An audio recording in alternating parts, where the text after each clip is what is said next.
Welcome, Sergey, to Metallarium Pages. It's a great pleasure to talk with you about Omnius Scripture, this new album, and more things related to the metal world. And this is the second time that I spoke with you, because the first time I spoke to other website, but just written interview. But now we're a video call interview. So since 2022, the last album, The Fall of the Celestial Throne,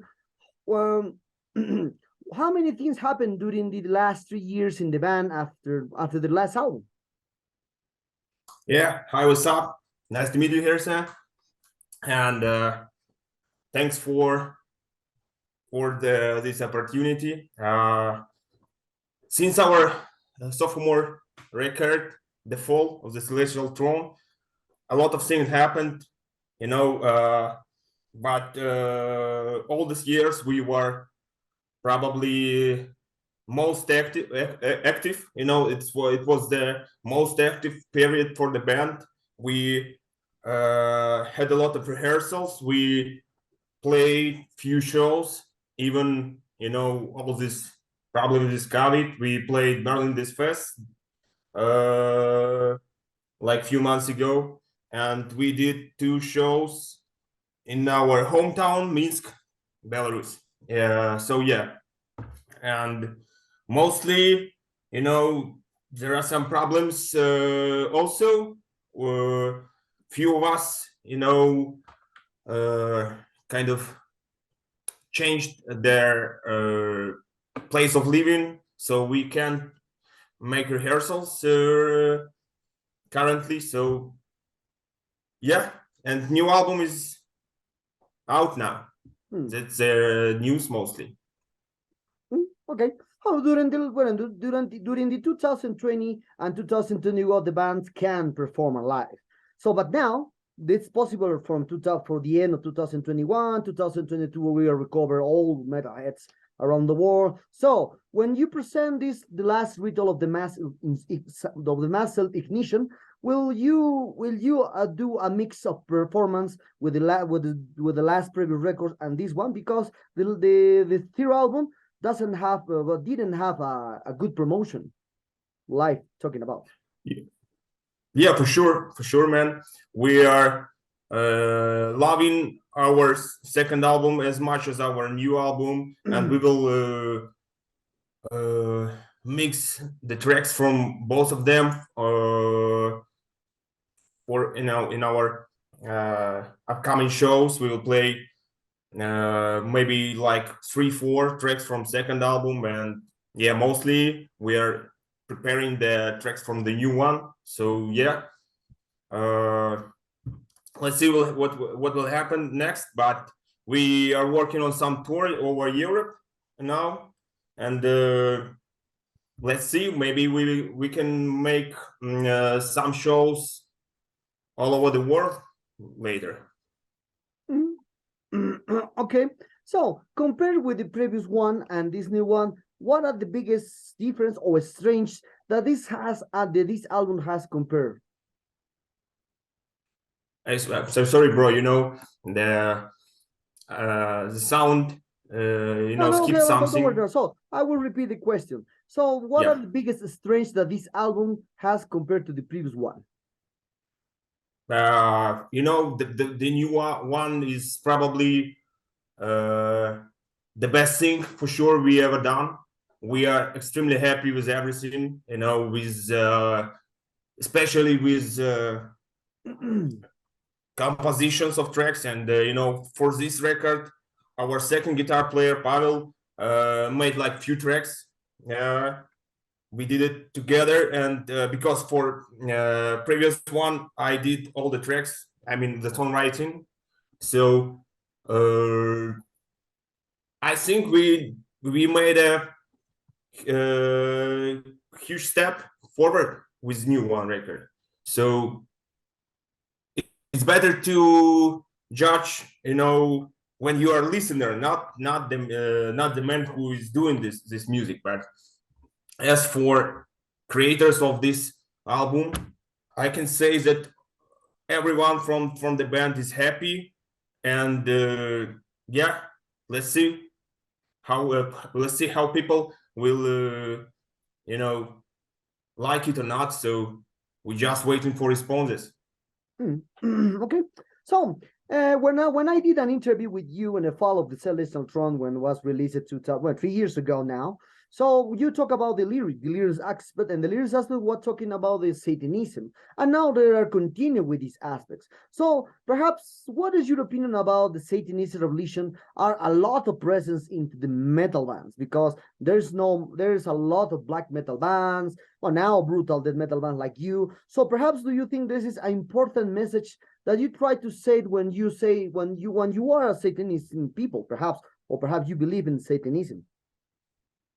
Okay, about lyrics, I must say that on the new record, we,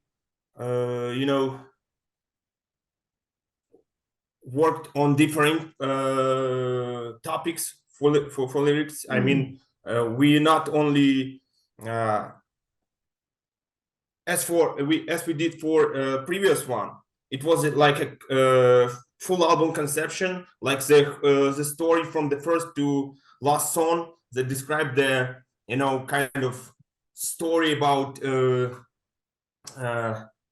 approaching of the dark forces, and they're punishing everything and destroying the world. This one is, every song is kind of new topic, and some of them are not about they're not satanic or something like that. So about if we are saying about Satanism in the lyrics and the music and extreme music, I would say it's kind of just traditional conception, where I mean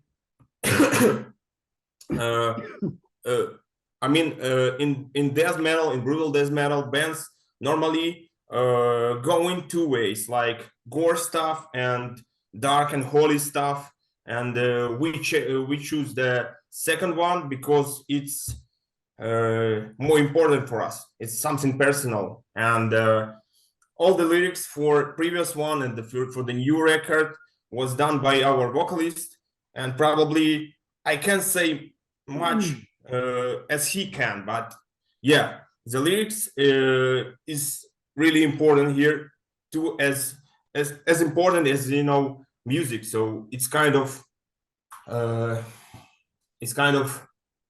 conceptual thing. I mean, we can't go without this same in future. We Ominous Scriptures is the title that describes our vision about Bible, about all the stuff that going all over the world, and Christianity doing a lot of they are as big as politicians, and they are doing big things. They are changing our lives, and we are not agree with many of their deeds. Okay, so one thing that you told me in a previous interview that we had is that for example, when incantation talk about the Satanism aspects, like the occultism, darkness, this aspect, in your country was canceled a concert, was canceled a concert by them. So bro, sorry, the connection is the connection is really bad. Okay. Maybe we can. I will repeat the question. Don't worry. During the last interview that we had, and you told me that a concert incantation was canceled. So was canceled because the church involved with this aspect of Satanism. Yeah. So what is your opinion about? Well, perhaps do you have some problems with the church there when you spoke with this aspect, Satanism? Yeah. This problem is and still happens.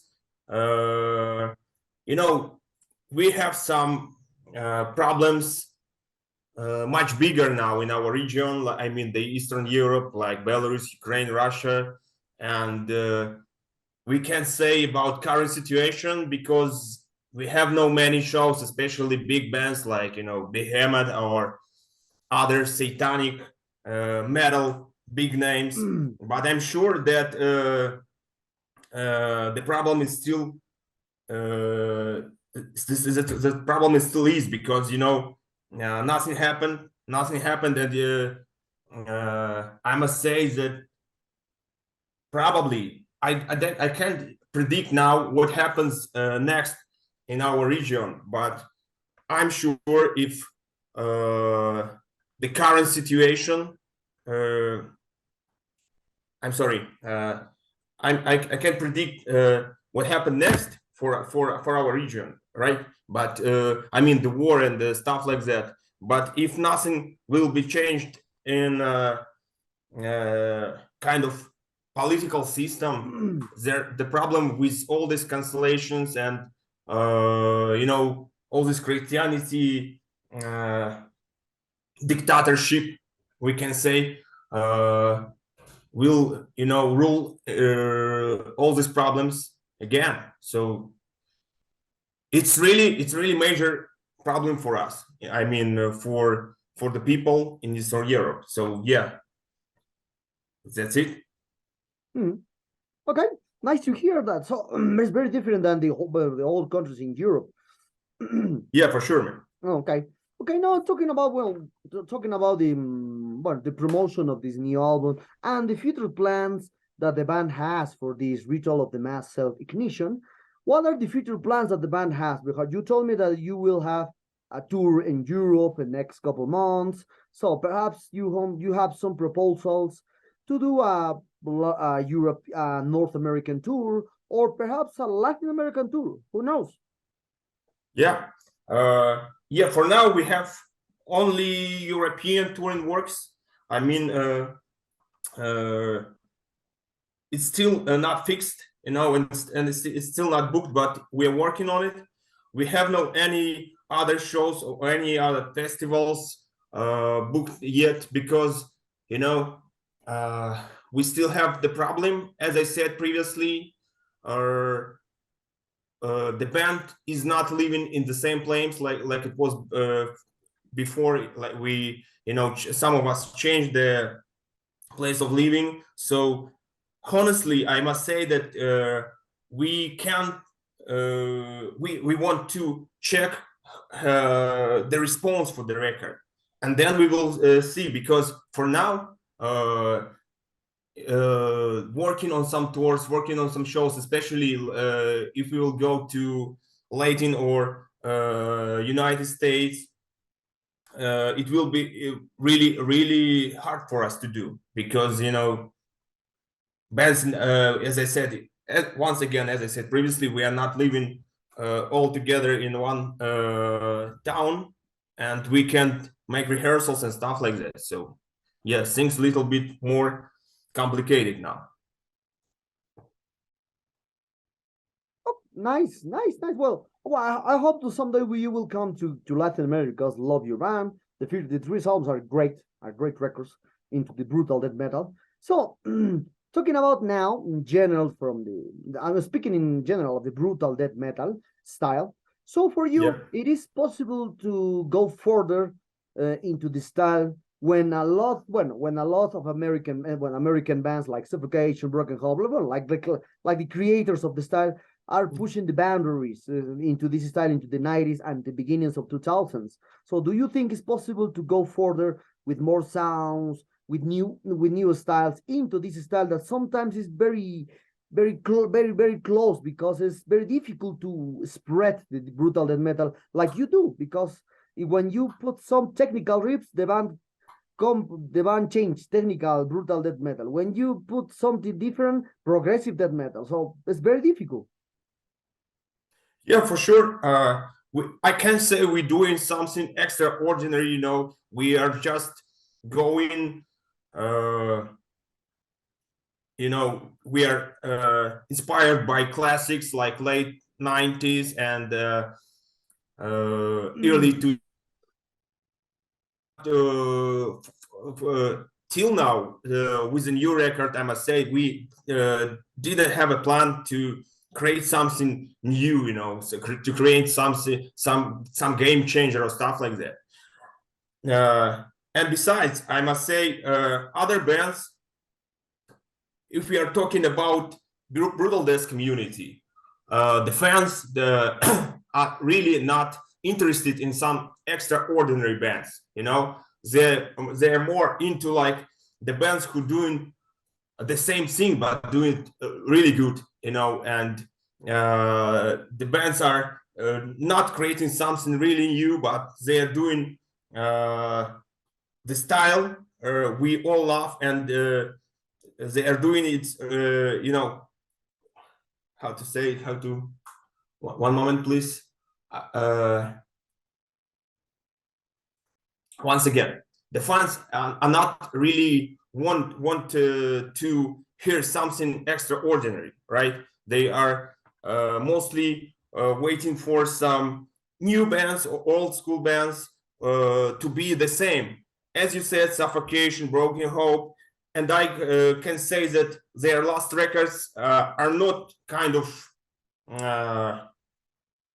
classic brutal death metal. You know, they are trying to make the sound cleaner, and they're trying to add some modern stuff inside, and the brutal death metal community doesn't like it a lot, you know. So it's a one position, and from other side, I must say that there are a lot of bands who's you know, working as brutal death metal bands, who is doing brutal death metal releases and trying to create something new there, trying to add some new elements from other style. If we are saying about bands like Defeated Sanity, they're doing a lot of jazz or tech stuff. If we are saying, I don't know, some bands doing it more dark and mix it with ambience and you know, with some atmospheric solos and stuff like that. So, but as for us, as for Ominous Scriptures, we are not doing it for create some extraordinary record. I can't say what we will do next, but for now, all our 3 albums, it's kind of tribute to the music we are all love. You know, we're it's kind of just worshipping the brutal death metal icons.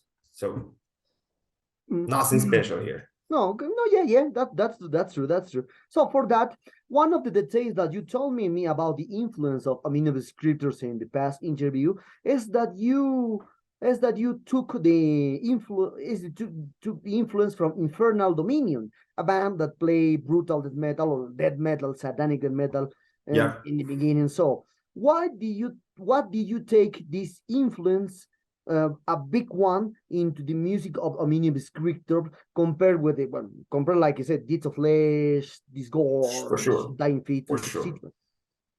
Yeah, you know, Texas death metal style is kind of the most underrated, in my opinion. Yeah, School of United States death metal.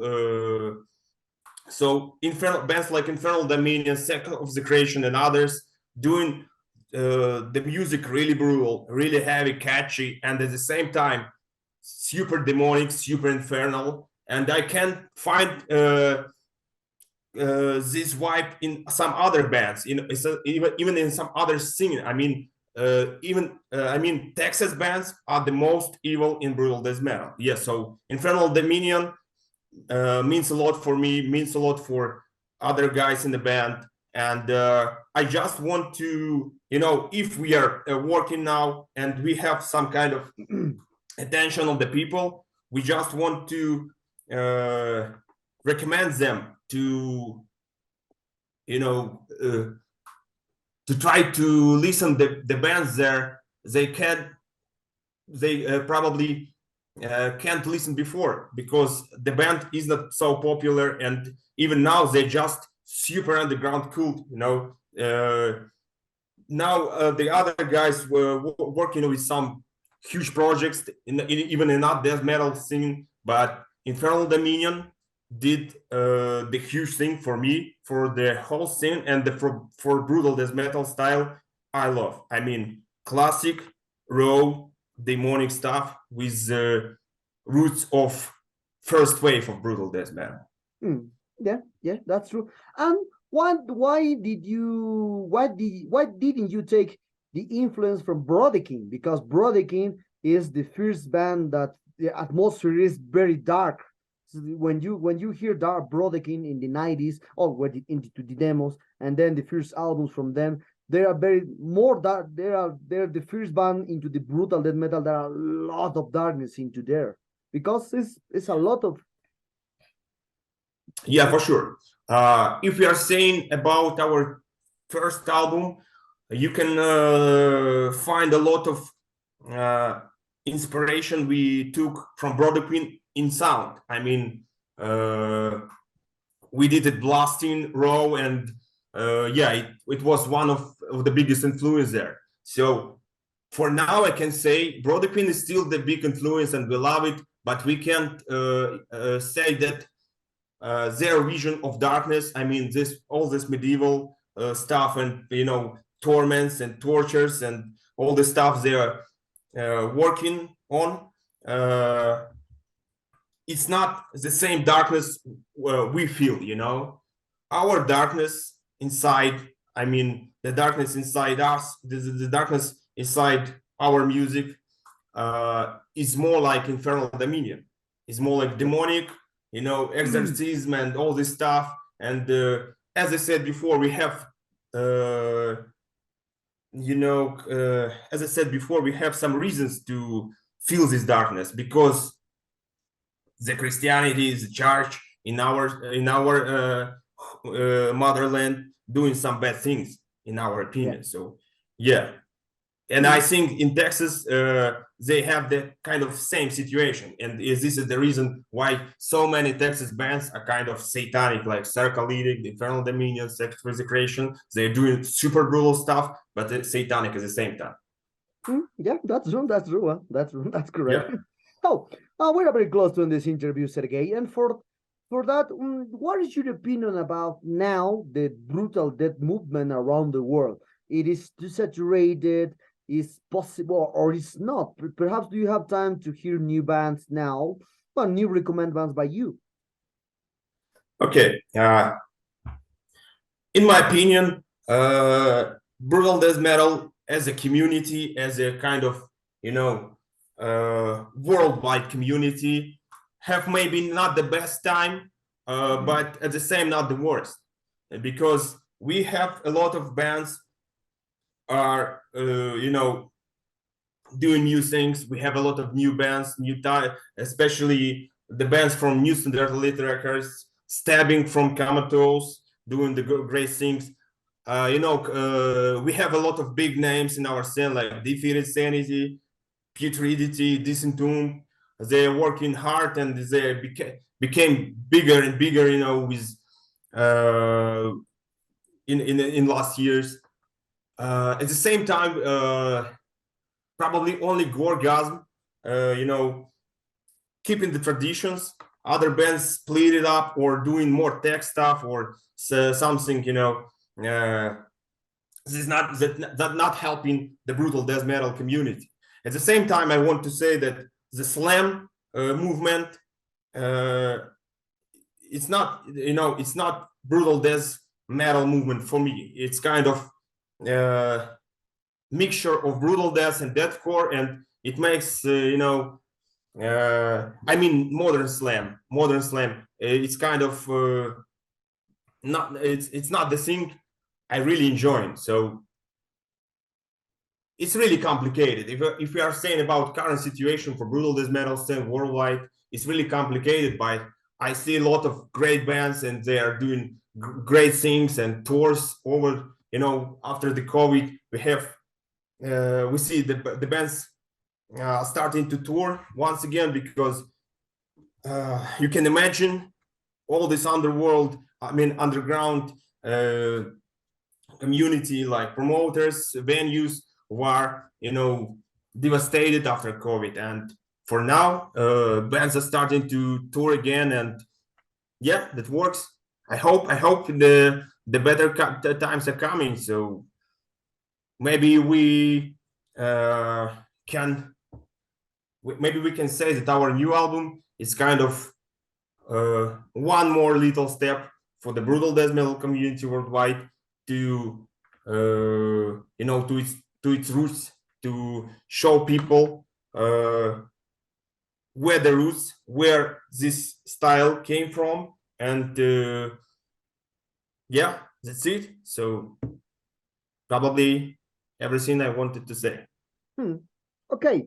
One thing that you said about the brutal death musicians is when they play a lot technical riffs into the brutal death, because the brutal death is very natural to play brutal riffs, very technical. Why do you think that when a brutal death metal musician plays with technical riffs a lot of time, the band becomes brutal, technical death metal, like Deeds of Flesh?